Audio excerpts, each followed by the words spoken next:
Hello guys! So, do you see any difference in this lab bench power supply? Well, the reason is that my lab bench power supply a few weeks ago has stopped working due to its potentiometer not functioning, and when I turn it, it shows the same voltage. So, in this video, let's see how I fixed it to a rather looking turning potentiometer with higher level and lower level adjustment. So, without wasting any more time, let's get started.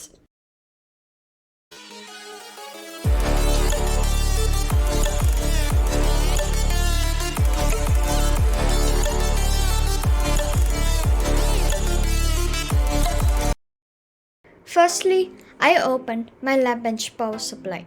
And surprise, this power supply was made by me, from the casing to the circuitry.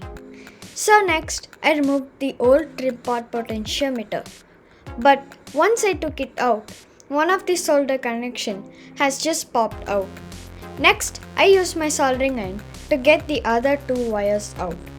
But anyways, I desoldered the wires out. And oh boy, the heatsink which was attached to the module was not found. So I applied 50% of heat conducting paste and 50% of sticky paste and stuck an aluminum piece at the top. Next, I brought in the two potentiometers. Why two, you might ask?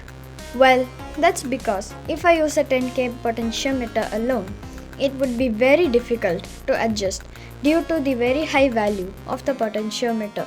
So, for the quick adjustments, let's say from 1 volt to 14 volts, I can use the 10K one. While for the lower one, let's say 0 to 3 volts, I can use the 1 kilo ohm one. Now, moving on to a big problem.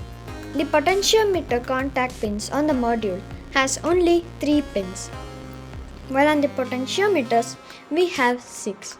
And this took a month of researching through different combinations of connections, and I found one way of it. And the schematics link is as always in the description. But anyways, I desoldered the temporary solder connections and attached wires, which took about 15 minutes. Once that was done, I soldered the wires to the contact points. After a lot of unsuccessful attempts, which the video was recorded for about 1 hour and stopped, I soldered it successfully and also locked the potentiometer in place. And then it works. But a slight problem is that the potentiometers are at the opposite direction.